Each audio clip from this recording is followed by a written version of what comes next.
آپ دیکھ رہے ہیں سیرت النبی انٹرنیشنل فورم قسط نمبر 206 دعوت اسلام اور اس کے مختلف ادوار 36واں حصہ۔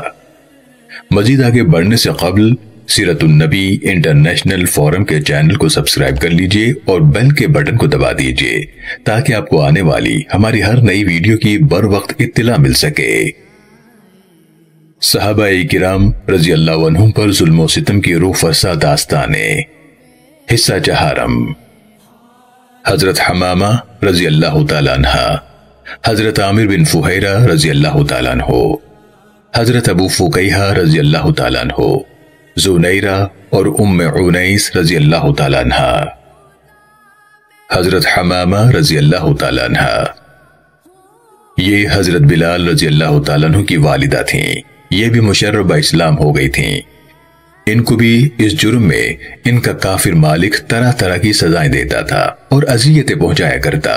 انہیں بھی حضرت ابو بکر صدیق رضی اللہ تعالیٰ عنہ نے خرید کر ان کے بدباطن سنگ دل مشرک آقا کے چنگل سے رہائی دلائی۔ حضرت عامر بن فہیرہ رضی اللہ تعالیٰ عنہ یہ بنی تیم قبیلے کے ایک شخص کے غلام تھے۔ یہ شخص حضرت صدیق اکبر رضی اللہ تعالیٰ عنہ کا ہم قبیلہ تھا۔ ان کے مسلمان ہو جانے کی وجہ سے وہ انہیں بہت دکھ پہنچایا کرتا۔ وہ ان پر اتنا تشدد کرتا کہ ان پر غشی طاری ہو جاتی اور انہیں پتہ ہی نہ چلتا کس بے ہوشی کے عالم میں ان کی زبان سے کیا نکل رہا ہے۔ یہ حضرت ابو بکر صدیق رضی اللہ تعالیٰ عنہ کے وہ قابل احترام غلام ہے کہ جب حضور اکرم صلی اللہ علیہ وسلم نے ہجرت کے سفر میں غار ثور میں قیام فرمایا تو یہ ریوڑ لے کر شام کو غار کے قریب پہنچ جاتے اور دودھ دو کر پیش کیا کرتے تھے۔ حضرت ابو فقیہہ رضی اللہ تعالیٰ عنہ یہ امیہ کے بیٹے صفوان کے غلام تھے اور حضرت بلال رضی اللہ تعالیٰ عنہ کے ساتھ ایمان لائے تھے۔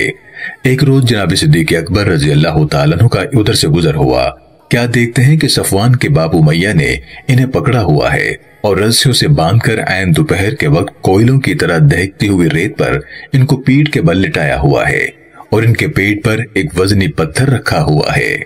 اوپر سے دھوپ کی تپش، نیچے سے گرم ریت کی جلن اور پیٹ پر بھاری پتھر کا وزن، زبان منہ سے باہر لٹک آئی ہے اور امیہ کا بھائی کہہ رہا ہے کہ اسے اور عذاب دو، اسے اور اذیت پہنچاؤ، یہاں تک کہ اس کی چیخو پکار سن کر خود محمد آئے اور اپنے جادو کے زور سے اسے ہم سے چھڑا لے۔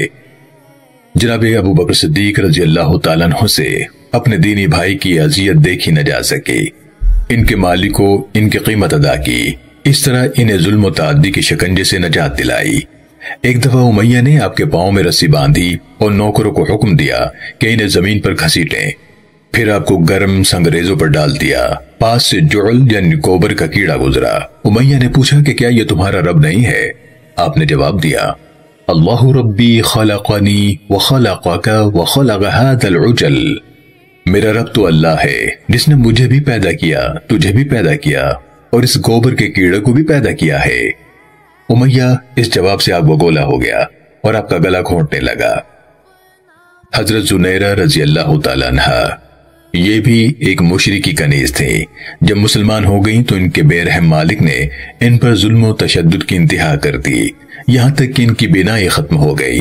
ایک روز ابو جہل نے اس پاک باز خاتون کو تانا دیتے ہوئے کہا کہ لات و عزا نے تیری آنکھوں کو اندھا کر دیا ہے۔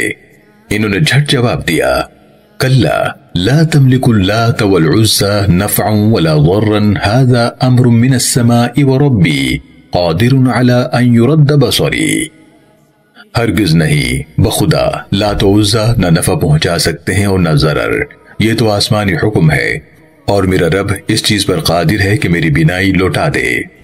جب صبح ہوئی تو ان کی بینائی لوٹ آئی، اب ہر چیز ان کو نظر آنے لگی۔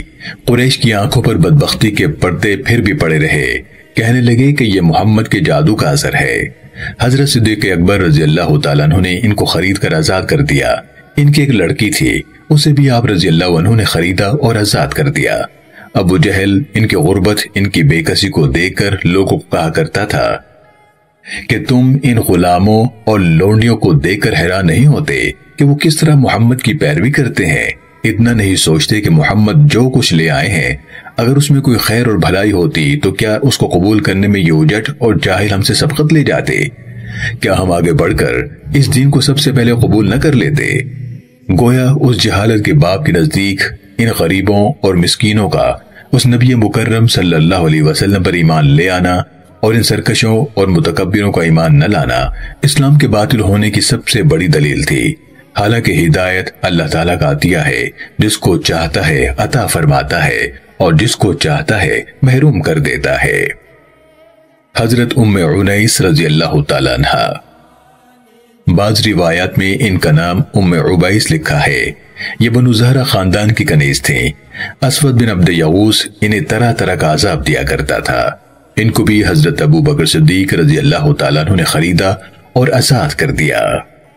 محترم سامعین و ناظرین کرام، اللہ رب العالمین قرآن مجید فرقان حمید میں ارشاد فرماتا ہے: ما كان محمد ابا احد من رجالكم ولكن رسول الله وخاتم النبيين وكان الله بكل شيء عليما۔ یعنی محمد صلی اللہ علیہ وسلم تمہارے مردوں میں سے کسی کے باپ نہیں ہے، لیکن وہ اللہ کے رسول ہیں اور سب انبیاء کے آخر میں یعنی سلسلہ نبوت کو ختم کرنے والے ہیں، اور اللہ ہر چیز کا خوب علم رکھنے والا ہے۔ سیرت النبی انٹرنیشنل فورم کی پوری ٹیم اور دنیا بھر کے مسلمانوں کا عقیدہ ختم نبوت پر ایمان ہے۔ سیرت النبی صلی اللہ علیہ وسلم کی یہ قسط دیکھنے کا شکریہ، اسے دوسروں تک پہنچا کر صدقہ جاریہ کا حصہ بنیے۔ ہم کسی بھی قسم کی غلطی کے لیے معذرت خواہ ہیں اور معتبر دلیل کے ساتھ اصلاح کے لیے شکر گزار ہیں اور آپ کی پرخلوص دعاؤں کے طلبگار ہیں۔ جزاکم اللہ خیرا کثیرا۔